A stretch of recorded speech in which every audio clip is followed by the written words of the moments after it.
ഞാനും അമ്മയും ചോറിനാൻ വേണ്ടി പോവാണ് ഗൈസ്. എന്നാലും എൻ്റെ വക ഒരു വെറൈറ്റിക്ക് ഒരു മുട്ട പൊരിച്ചതും കൂടി വെക്കാമെന്ന് ഞാൻ വിചാരിച്ചു. അപ്പോൾ എന്തായാലും ഞാൻ മുട്ട പൊരിക്കാൻ വേണ്ടിയിട്ട് പോവാണ് ഗൈസ്. അപ്പോൾ 2 മുട്ട ആദ്യം എടുത്ത് കഴുകി ഇങ്ങോട്ട് മാറ്റി വെച്ചിട്ടുണ്ട്. പിന്നെ ഒരു ബൗൾ എടുക്കുക, അതിൻ്റെ അകത്തേക്ക് സവോളയുടെ പകുതി ഇട്ട്, സവോള കൂടുതൽ ഇടുവാണെങ്കിൽ അടിപൊളി ടേസ്റ്റ് ആട്ടോ ഗൈസ്.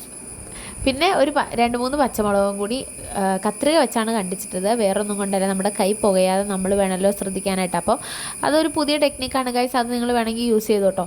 അത് കഴിഞ്ഞിട്ട് പിന്നെ സ്റ്റൗ കത്തിച്ചു, പിന്നെ ചട്ടി ചൂടാക്കി, ചട്ടിയിൽ എണ്ണ ഇച്ചിരി കൂടുതലിട്ടു. അതും പറഞ്ഞ് മീൻ വറക്കണ പോലെ ഒന്നും ഒഴിക്കരുത്, അത്യാവശ്യം കുറച്ചാട്ടോ ഗൈസ് ഒഴിക്കാൻ പാടുള്ളൂ. എന്നിട്ട് മുട്ട പൊരിക്കുകയാണെങ്കിൽ അതും ഒരു ടേസ്റ്റ് കൂടുതലാണ്. അത് വെറൈറ്റി എന്ന് പറയാൻ വേണ്ടി വന്നതാണ്, ഇപ്പം പറയാം. അതൊരു വെറൈറ്റിയാണ് ഗൈസ്. നിങ്ങളെല്ലാം ഞാൻ ചെയ്യണ പോലെ ചെയ്യുകയാണെങ്കിൽ ഒരു വെറൈറ്റി മുട്ട കിട്ടും, അടിപൊളി ടേസ്റ്റ് ആയിരിക്കും. അപ്പോൾ എല്ലാവരും ട്രൈ ചെയ്ത് നോക്കുക.